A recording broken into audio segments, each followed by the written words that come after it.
Okay, here we are, day one, Nick's new project. So, moving up in the world from classic bicycles. January last year I was a bit bored. I said on Facebook, does anyone have a old motorbike lying about? And true to form, I actually had a number of replies from different friends. But the winner, without a shadow of doubt, was this Yamaha FZ750. So these first came out in 1985. This is a 1987 version, and as you can see, it needs some work. Well, let's have a quick look first. Maybe it doesn't. Maybe it just works. No. It does need work. I think at least needs battery charging.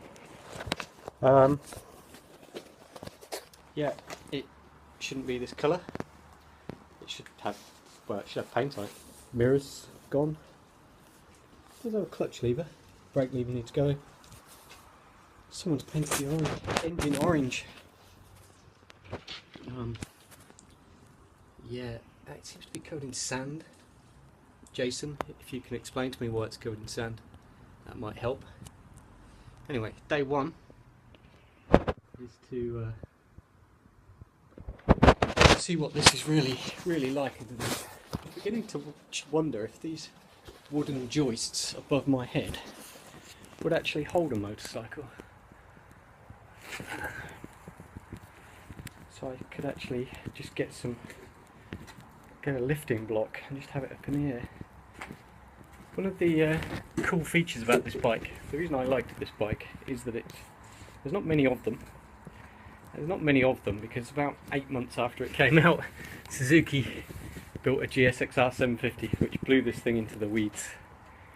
But they're still very popular with pro sport riders, so there is a group of people who love this bike.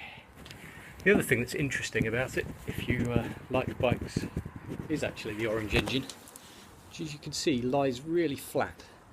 So this was Yamaha's first real attempt at trying to, rather than reduce the actual weight of the bike, it's still got a perimeter steel frame, they laid the engine flat to try and reduce the centre of gravity. And having it flat means you can have the starter motor and alternator behind the engine instead of sticking out the side, so it's actually quite a narrow bike. And yeah, the other interesting thing, I'm using the word interesting with free abandon here today, is that it's got a 5-valve cylinder head, something that ladies love. What also seems to be interesting, and this must have been cutting edge in the mid-80s when this bike came out, either that or this is a new feature that just my bicycle has gained, is that let's try and remove some of these side panels. These side panels should be screwed on. Mine seem to be held on with just this wire. So yeah, I should be able to just remove. Yeah, there you go. One panel off. Yamaha, you're miles ahead of your time.